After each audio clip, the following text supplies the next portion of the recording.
Para descomponer una tensión en 3D, o un vector tensión que tenga 3 dimensiones, vamos a, primero, tenemos acá la tensión, vamos a considerar que el punto donde está amarrado el bloque es el origen de este sistema de coordenadas que tiene el eje X, el eje Y y el eje Z. Entonces lo primero que vamos a hacer es proyectar esta tensión en el plano XZ. El plano XZ sería algo como esto que estoy subrayando ahora. Ese es el plano como del piso, o en el caso de ustedes, el plano donde está la plumavit, la base que sería la plumavit. Entonces, si yo proyecto la sombra de esto, o la componente de la tensión que está en este plano, nos quedaría una cosa como esta. ¿Para qué necesitamos esta parte? Porque esta va a ser, le vamos a llamar, que es la componente en el plano XZ, TXZ, ¿ya? ¿Por qué? Porque necesitamos encontrar la componente en X, la componente Y y la componente en Z, que son las que aparecen a continuación. En morado entonces tenemos las componentes Tx, Ty y Tz, que son las que necesitamos encontrar para determinar el vector tensión. Entonces tenemos por un lado la componente Txz, y vamos a necesitar un ángulo, que es el ángulo que forma esta componente con uno de los ejes del plano, que puede ser con el eje X o puede ser con el eje Z, cualquiera. Entonces en este caso yo lo voy a definir como teta, ya que está un poquito feo, pero ahí nos queda un triángulo rectángulo. Si se fijan, este sería un triángulo rectángulo en el plano XZ. Por lo tanto podemos usar seno y coseno para determinar algunas cositas. Si nos fijamos entonces en este triángulo rectángulo que está aquí, lo estoy tratando de subrayar, este triángulo rectángulo, entonces si yo digo el seno del ángulo teta, que es el cateto opuesto partido por la hipotenusa, el cateto opuesto es esto que aparece, el cateto opuesto es esto que aparece aquí, este que está aquí, que estoy subrayando en rojo, bueno, tratando de subrayar en rojo, pero este es lo mismo que Tx, ¿se fijan? Es lo mismo que Tx. Por lo tanto, sería Tx partido por la hipotenusa, y la hipotenusa es justamente el lado que está frente al ángulo recto, que sería Txz. Por lo tanto, sería Tx sobre Txz. Y con eso llegamos a que Tx es igual a Txz por el seno de teta. Por otro lado, si ahora aplicamos el coseno del ángulo teta, es el cateto adyacente partido por la hipotenusa. ¿Cuál es el cateto adyacente a este ángulo teta? El que está al costado. Entonces eso sería Tz. Tz partido por la hipotenusa, que es Txz. Y con eso llegamos a que la componente z es Txz por el coseno de teta.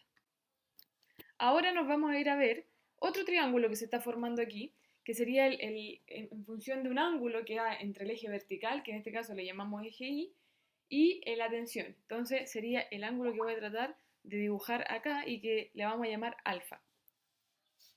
Este sería entonces el ángulo alfa, y si nos fijamos acá se nos forma otro triángulo rectángulo, donde el ángulo recto está entre el eje Y y el techo de nuestra caja. ¿Se fijan? Entonces tengo el eje vertical, el techo, y ese sería aquí donde se forma el ángulo recto. Por lo tanto, vamos a trabajar con este triángulo ahora, que estoy tratando de pintar ahora. Ese es nuestro triángulo. Y vamos a volver a usar las ecuaciones de seno y coseno, las funciones seno y coseno para un triángulo rectángulo. Con eso tenemos entonces que el seno de alfa es el cateto opuesto. ¿Cuál es el cateto opuesto? El que está al frente, que en este caso sería esto que está aquí, esta línea verde segmentada que está aquí, que resulta que es la misma que la que está abajo, que en el piso, en el plano TXZ. En realidad es lo mismo. Entonces sería TXZ partido por la hipotenusa, que es lo que está frente al ángulo recto, que sería la tensión. T. Por lo tanto, TXZ nos queda que es igual a T seno de alfa. Ahora que sé cuánto vale TXZ, podemos reemplazarlo en las ecuaciones que habíamos obtenido anteriormente, es decir, en esta ecuación y en esta ecuación. ¿Se fijan? Entonces, si nosotros reemplazamos eso, llegamos a lo siguiente.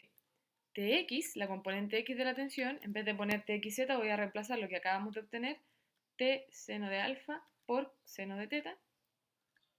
Y ahí yo tengo entonces la componente x de mi tensión en función del ángulo alfa y teta.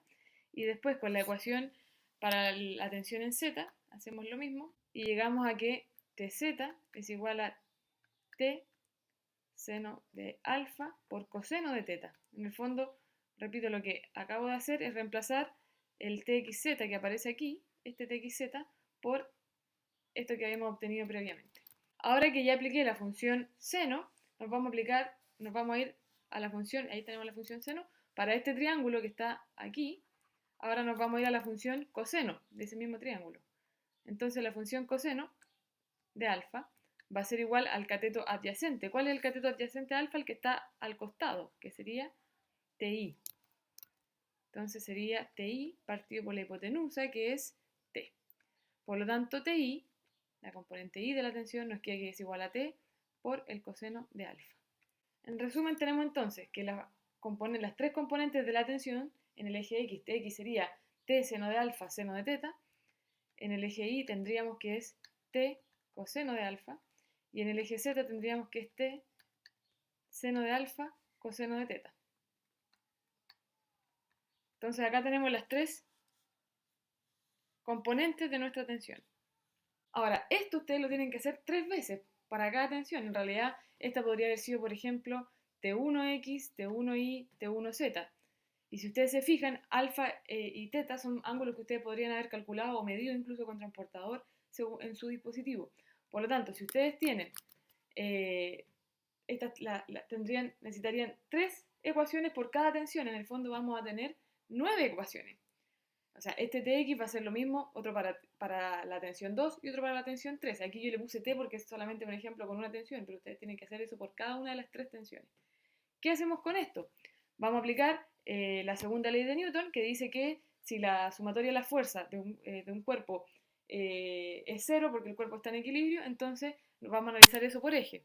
Entonces yo tengo que la sumatoria de fuerza en el eje X tiene que ser 0, y eso me va a dar que la tensión 1 en el eje X más la tensión 2 en el eje X más la tensión 3 en el eje X tiene que darme 0. Ahora, ¿cuánto vale T1X? T1X va a ser, por ejemplo, T seno de alfa, seno de teta. Y seno de alfa y seno de teta son números que ustedes pueden encontrar con la calculadora. Por lo tanto, Tx le va a dar 0, algo por T, 1. T2X les va a dar 0, otra cosa por T2. Y T3X también le va a dar 0, algo por T3. Entonces, por ejemplo, esto podría quedar algo como, voy a inventar números acá. Aquí podría quedar, no sé, 0,2 T1 menos 0,8 T2 más 0,7 T3 igual 0. Insisto, esto es un ejemplo, yo estoy dando números al azar, pero para que sepan más o menos cómo tendrían que quedar con la primera ecuación para el eje X.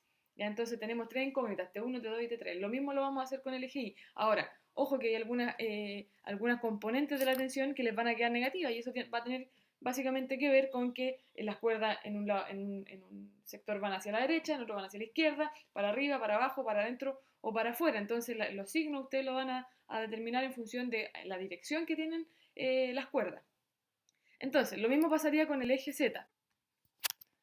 La diferencia es que ahora en el eje Y ustedes van a tener el peso del bloque, por lo tanto en el eje Y, además de tener la tensión 1 en el eje Y, la tensión 2 en el eje Y y la tensión 3, van a tener el peso que va a ir, sabemos que va a ser negativo, entonces le pongo directamente que es menos P igual a 0.